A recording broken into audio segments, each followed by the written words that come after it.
Snow fell the way old memories return, softly at first, then with the weight of everything that had been waiting to be felt.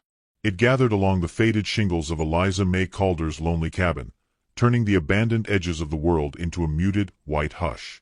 Inside, the air held a kind of stillness that did not belong to winter alone, but to a life lived without footsteps approaching the door.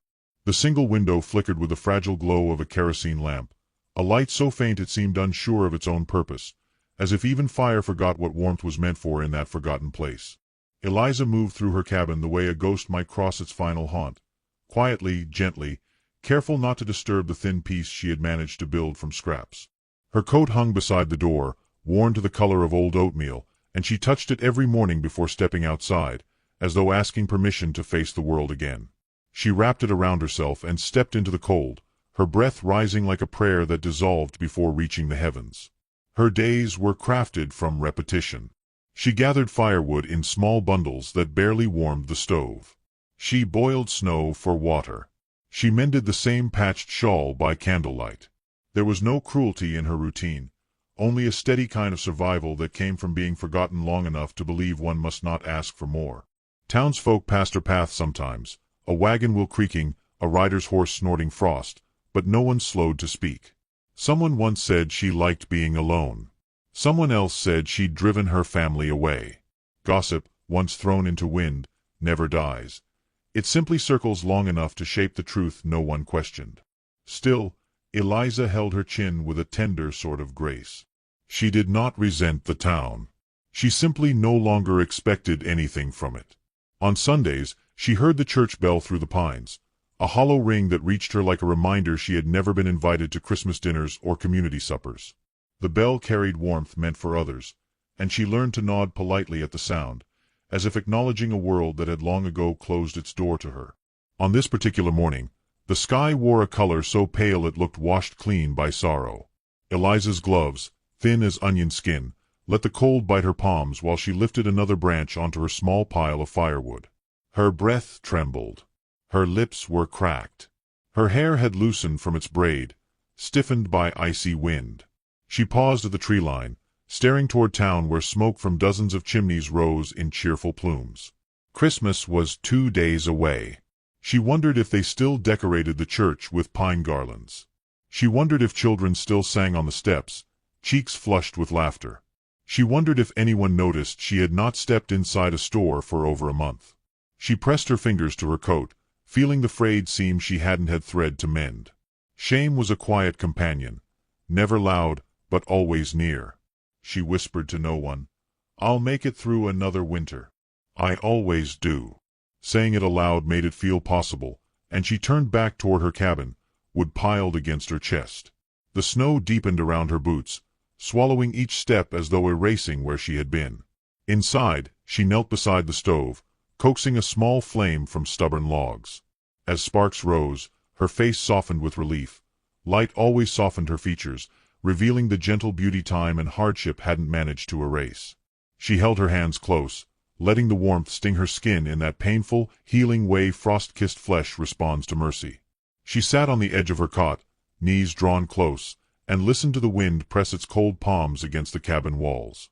For a moment, she allowed herself to imagine what Christmas might feel like if someone remembered her.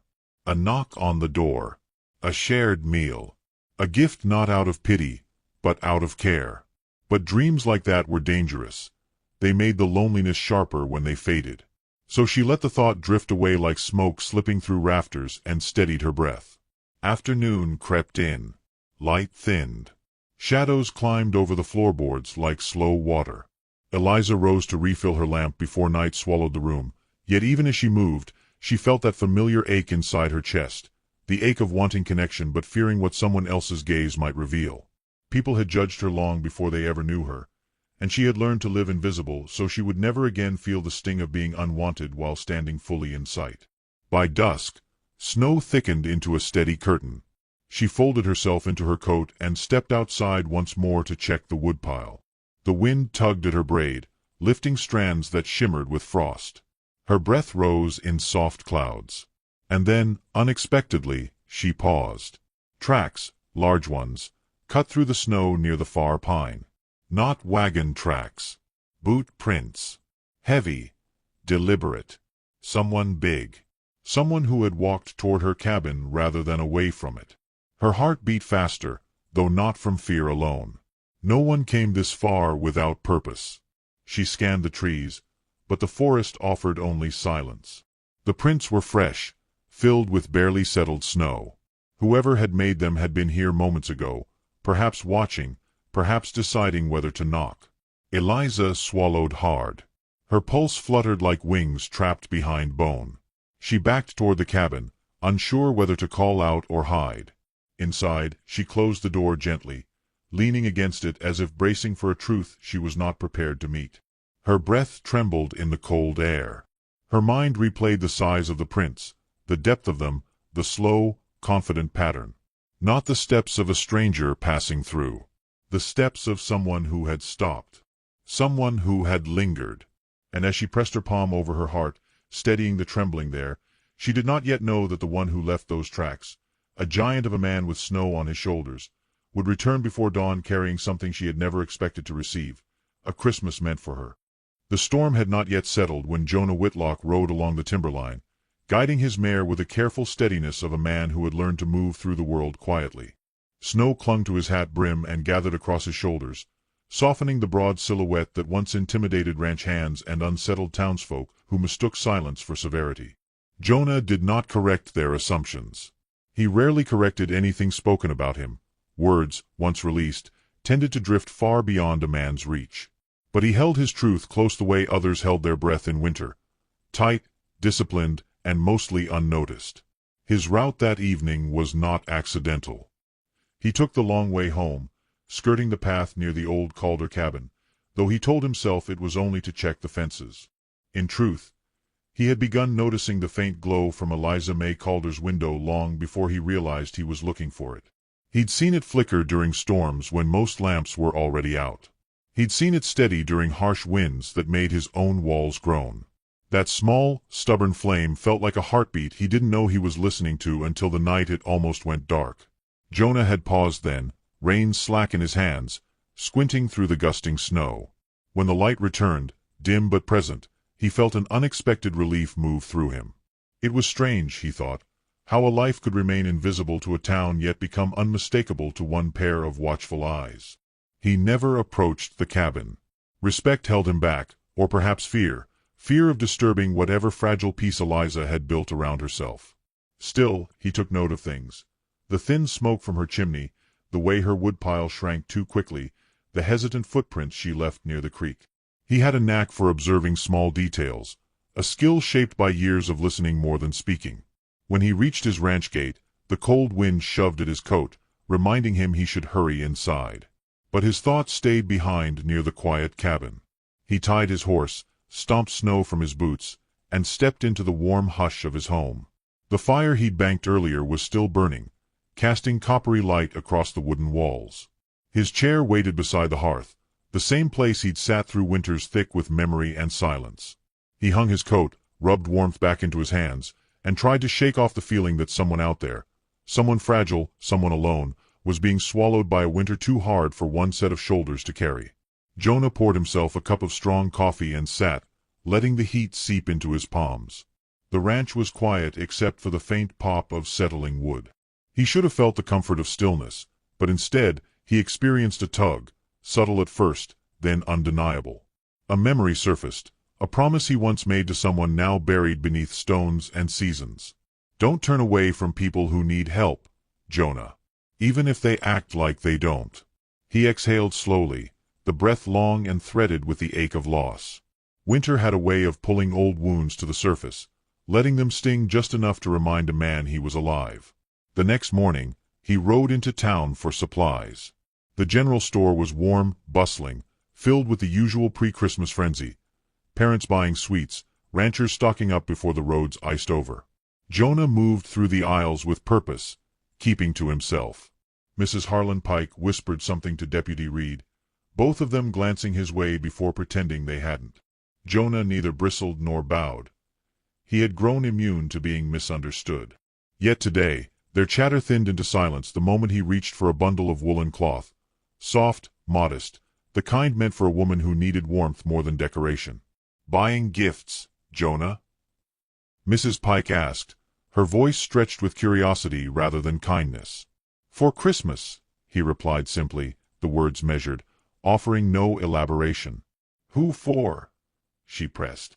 He didn't answer. He didn't need to. His silence held its own truth, and though the town would twist it into gossip before the sun dipped behind the hills, he did not allow himself to care. He paid, nodded once, and stepped back into the cold with the bundle tucked beneath his arm. Snowflakes melted against his cheeks like fleeting touches he didn't dare interpret. Jonah's mare trotted steadily as he rode toward home, but his mind wandered to the cabin at the edge of town. He pictured the threadbare coat Eliza wore, the hollow look he had glimpsed once when she walked past the mercantile pretending not to shiver. He imagined the quiet courage it took to keep living in a place that had forgotten her. He imagined the weight of rejection she carried not on her shoulders but inside her chest, where warmth rarely reached. By the time he reached the ridge overlooking Calder's place, the sky had lowered into a dull silver haze. Smoke drifted weakly from her chimney. Her woodpile looked even smaller than before. Jonah's breath tightened. He knew, with a certainty that felt older than his own bones, that doing nothing now would haunt him more than any misstep. He turned his horse down the slope, snow creaking beneath hooves, each step deliberate. As he approached the cabin, he slowed, scanning the tree line. The prints he'd left the night before were still visible, softened but not erased. He felt a strange mix of regret and hope curling beneath his ribs. Regret that he had turned away. Hope that he might not need to a second time. He dismounted slowly, the bundle still tucked under his arm. The cabin looked smaller up close, humbler, almost shy. Light glowed behind the frosted window, soft, uncertain, like a flame trying to remember how to burn. Jonah stepped forward, boots sinking into snow. He hesitated only once before raising his hand. And just as he drew breath to knock, he heard movement inside, a soft, startled shift, as though someone had sensed him through the door, as though loneliness itself had paused to listen. The knock echoed through the cabin like something unfamiliar, almost foreign, as if sound itself hesitated to disturb the quiet life Eliza had built from silence. She froze beside the table, fingers gripping the edge, breath caught in the cold air. No one came to her door. No one ever had. The world had long ago learned to pass her by without pause. Yet now, someone stood outside, their shadow settling across the frost-painted window with the weight of intention rather than accident. She stepped forward cautiously, heart beating a rhythm she hadn't felt in years, hope braided with fear, each thread tugging her forward and pulling her back in the same trembling moment. Jonah waited in the snow, hat in hand, not trusting his breath to leave him steady. He hadn't rehearsed a single word, though he'd spent weeks imagining what he might say if courage ever outweighed hesitation. Snowflakes clung to his hair, melting into dark streaks that slid down the broad line of his jaw. He looked both too large for her small porch and somehow exactly where he needed to be. When the door opened a careful inch, he saw only her eyes, wide, startled, unsure, and he softened immediately, lowering his gaze in respect. "Eliza," he said, voice low, gentle, carrying warmth like a lantern held out to someone lost in the dark. "It's Jonah Whitlock. Didn't mean to startle you." "You didn't," she replied, though her voice trembled slightly, betraying the truth. She opened the door enough for the cold to slip in and for him to see the thinness of her coat, the way her fingers hid inside frayed sleeves. She looked at him, not with distrust, but with a question she hadn't learned how to speak. He lifted the bundle he carried. Brown paper. Twine. Snow dusted across the top. "I brought you something," he said quietly, almost apologetically, as though kindness might offend her if spoken too loudly. Her brows drew together. "For me." He nodded once, steady but nervous in the smallest human way. "For Christmas." The word fell between them like a fragile ornament set on uneven ground. Eliza stared at the bundle as though it were a memory she'd misplaced. She hadn't received a gift in years, not since her world frayed at the seams and left her standing alone in the threads. "I didn't," she swallowed. "I don't have anything for you." "Don't need anything," he replied. "Wasn't expecting anything. Just wanted you warm." Warm. Such a simple word. Such a dangerous one. Her fingers curled at her sides, and she stepped back, motioning faintly for him to enter. Jonah crossed the threshold slowly, mindful of the smallness of her space, careful not to bring in too much snow or too much presence at once. The cabin felt different now that he occupied it, still humble, still quiet, but no longer empty. His height nearly brushed the rafters. His breath stirred the shadows. Eliza closed the door behind him, suddenly aware of every beat of her heart. She stood near the stove, rubbing her hands together out of habit rather than need, for his presence warmed the room in a way the fire never had. Jonah hesitated in the center of the cabin, then placed the bundle gently on the table, as though setting down something that mattered more than cloth ever could. "May I?" she asked, touching the twine. "It's yours." Her fingers trembled slightly as she pulled the string loose. The brown paper unfolded to reveal a dress, simple, sturdy, deep forest green, and a thick shawl woven with care. Not fancy, not showy, chosen with the quiet dignity one gives to someone whose worth has long been underestimated. Her breath caught. She brushed the dress's fabric, and her eyes shone as though the softness stung her more than the cold ever had. "You bought this for me." The words sounded fragile, as if she feared they might crumble if said too boldly. "I did." Jonah shifted his weight, unsure how to stand under the weight of her astonishment. "Saw your coat. Knew this winter had more teeth in it than you should carry alone." She lowered her gaze. Shame flushed her cheeks, but beneath it a budding warmth grew, one she did not yet know how to trust. "Why would you do that?" she whispered, not accusing, but genuinely bewildered. Jonah paused, searching for truth rather than comfort. "Because nobody should spend Christmas cold," he said. "And because some folks deserve more than they've been given." His voice softened further. "You're one of them." Her breath shook. Without meaning to, without wanting to be seen so clearly, she turned her face away. Jonah pretended not to notice. Instead, he stepped back, giving her space, letting the moment breathe rather than forcing it into a shape she wasn't ready for. "You don't owe me anything, Eliza." His tone was steady, firm with sincerity. "Just wanted you to have something that said you weren't forgotten." The fire crackled softly, as if agreeing. She lifted the dress again, holding it against herself, the fabric catching the warm glow of the flames. A strange feeling rose in her chest, light, painful, hopeful. She had forgotten the way kindness could hurt before it healed. "I don't know what to say," she murmured. "You don't have to," he replied. "Not tonight." They stood there in the hush of winter, two souls used to solitude, unsure how to bridge the distance between them but drawn irresistibly toward the attempt.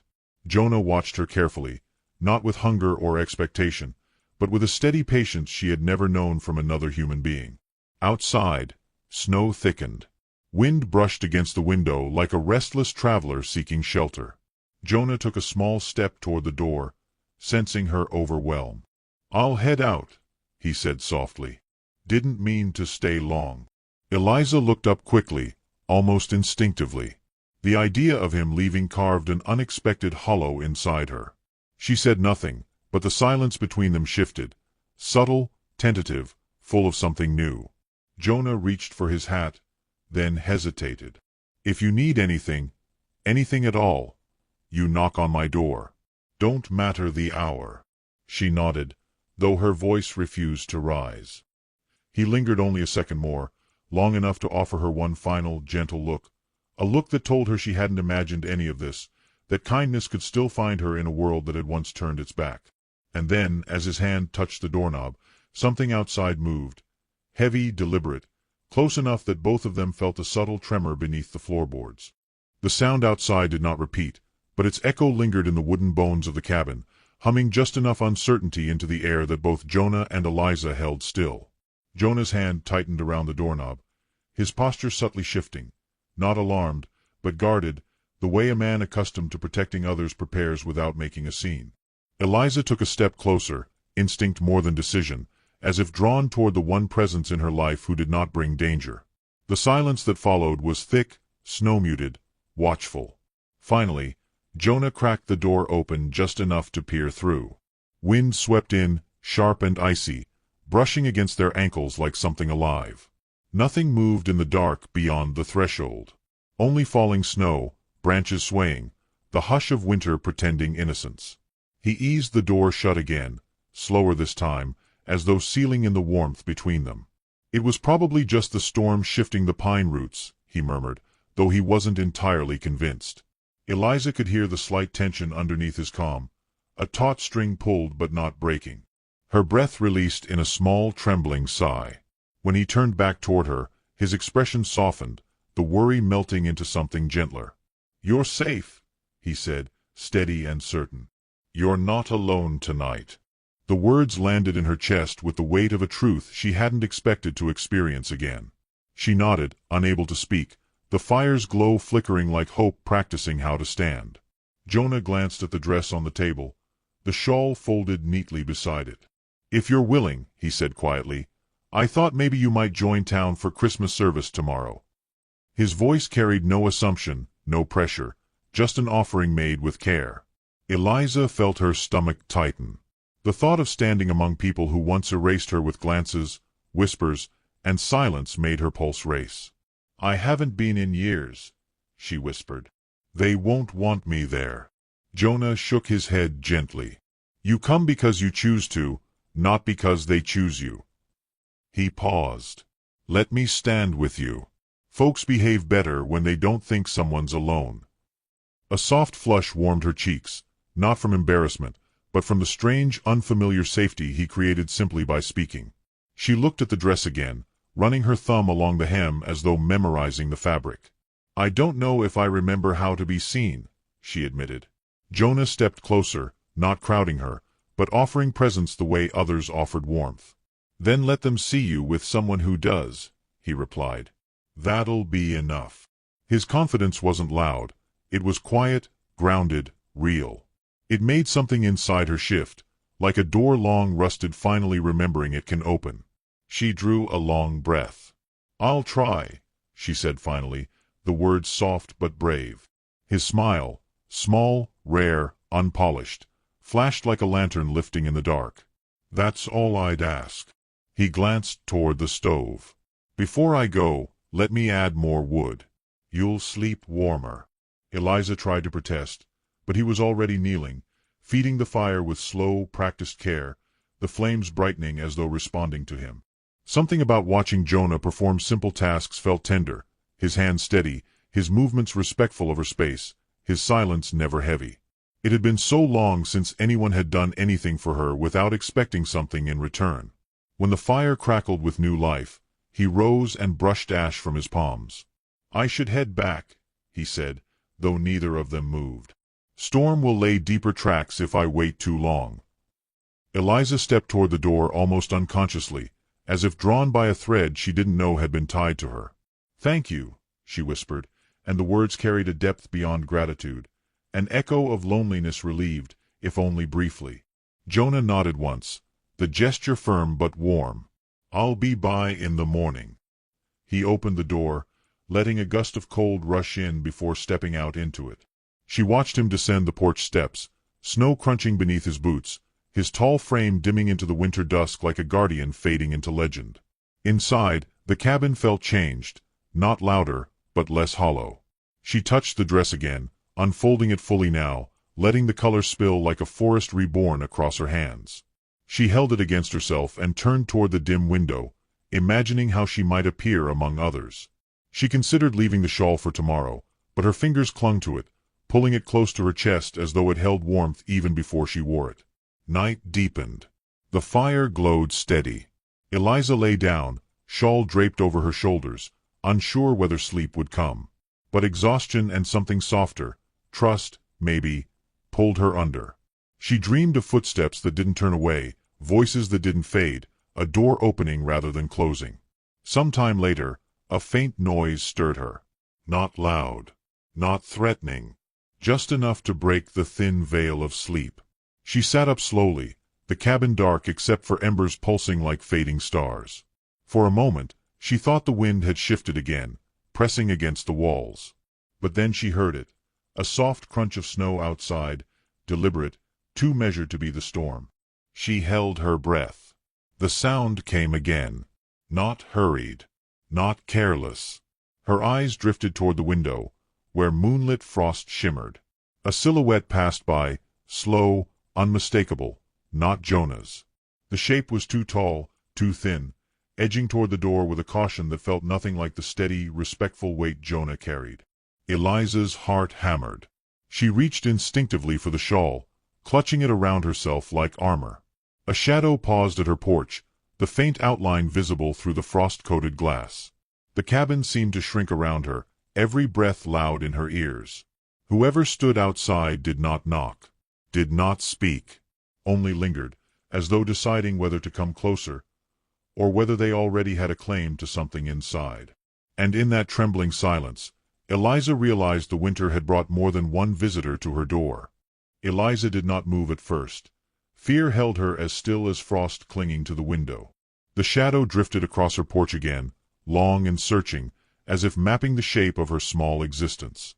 She pulled the shawl tighter, the fibers pressing against her throat like a promise of safety. When the shadow paused directly in front of the door, she felt her pulse climb into her ears.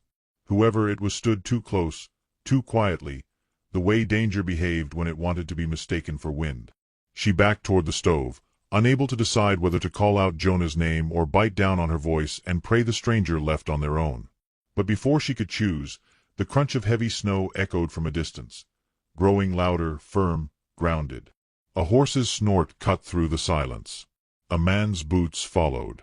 The porch creaked under sudden weight. The old wood had learned the difference between wandering threats and a protector returning too soon to be coincidence. Jonah's silhouette appeared through the frost-lit haze, shoulders squared, presence unmistakable. The shadow bolted into the darkness the moment Jonah stepped forward. He saw movement, just enough to track a direction, but did not give chase. His priority was the trembling woman behind the door. "Eliza," he called gently, voice steady but edged with urgency. "It's me. Are you all right?" She exhaled shakily, her fear breaking into a relief that softened her entire body. She moved to the door and opened it just enough to see his snow-dusted face, breath rising in pale clouds. "Someone was here," she whispered. "Standing right where you are." Jonah looked past her shoulder, scanning the shadows as snowflakes caught in his beard. "Did they try the door?" "No, but they didn't leave." Her voice trembled. "Not until they heard you." He stepped inside, closing the door behind him with careful force, placing himself between her and the night. The cabin warmed at once, as though reacting to him the way she did, quietly, instinctively. "I shouldn't have left," he murmured, guilt knitting through his voice. "Storm or no storm, I should have stayed." She shook her head. "You didn't know." "I should have," he said again, softer now, as if speaking to a past wound only he could see. He had once arrived too late to save someone. He would not make that mistake again. "I'm staying here tonight," he added, his tone gentle but immovable. "By the door. You can rest." Eliza wanted to protest, but the memory of the shadow outside still gripped her breath. "All right," she whispered, surprising herself with how much comfort the word carried. Jonah dragged a chair toward the entryway, settling into it with his hat tilted forward, boots grounded firmly as if anchoring the cabin itself. He did not look at her when she moved toward her cot, giving her privacy without stepping away from his word. Hours passed in a silence that was no longer empty. The fire dimmed into embers. The storm settled. Eliza drifted in and out of sleep, waking to the steady sound of Jonah's breathing. Quiet, deep, steadying. She watched him through half-lidded eyes, studying how his large hands rested open on his thighs, how even in rest he held himself as someone prepared to stand the second she needed him. Morning crept in slowly, gold edging across the frost on the window. Jonah straightened when she stirred, offering a faint nod as if greeting a moment he had been waiting for. "You all right?" he asked. She nodded, sitting up with the shawl still wrapped around her. "I slept better than I have in years." His shoulders eased, as though those words unlocked something inside him. "Good," he murmured, glancing at the door with the protectiveness of a man who'd kept watch through more than winter nights. "We can ride into town now. Church service will start soon." But only if you want to go. The fear from the night before lingered at the edges of her thoughts, but something else had grown stronger. The memory of Jonah standing on her porch, turning shadows into nothing with his mere presence. She looked at the green dress folded neatly across the table. "I want to go," she said. "If you're with me." "Always," he replied, and the word felt less like a promise than a truth that had been forming since the first night he saw her lamp flicker in the storm. Eliza dressed slowly, smoothing the fabric over her frame. The mirror on the wall, small, silvered by age, caught her reflection, and for the first time she did not look away. Jonah turned only when she stepped toward him, breath catching for a moment he didn't try to hide. "You look—" He searched for the right word, the truthful one. "Like someone the world should have never forgotten." Her eyes softened. "Thank you for remembering me." They stepped outside into fresh snow, the sun rising behind them like a gentle blessing. Jonah lifted her onto his horse with the careful respect of a man carrying something treasured. As they rode toward town, the fear of the night faded, replaced by anticipation that fluttered like wings beneath her ribs. The church bells rang as they arrived. Heads turned. Whispers stirred. Some eyes widened in judgment. Eliza had expected that. What she hadn't expected was the quiet dignity that rose inside her as Jonah dismounted and offered his hand, steady and certain. She placed her fingers in his, letting herself be guided down with a grace she didn't know she still possessed. Inside, the warmth of candles lit her features. Jonah stood beside her, shoulders protective but not possessive, presence grounding her without overshadowing. A few people looked away, unsure how to react to a woman the town had once erased. But others, slowly, unexpectedly, nodded. A silent acknowledgment. A beginning small enough to fit in the palm of her hand. When the service ended, snow began to fall again. Light, slow, gentle. Jonah helped her into the saddle, but before mounting behind her, he paused, sensing something. Tracks. Near the edge of the churchyard. The same shape as the ones outside her cabin. Eliza followed his gaze, her breath catching. The shadow that had come to her door had followed them here. And winter, for all its silence, was not done testing the warmth they had only just begun to build.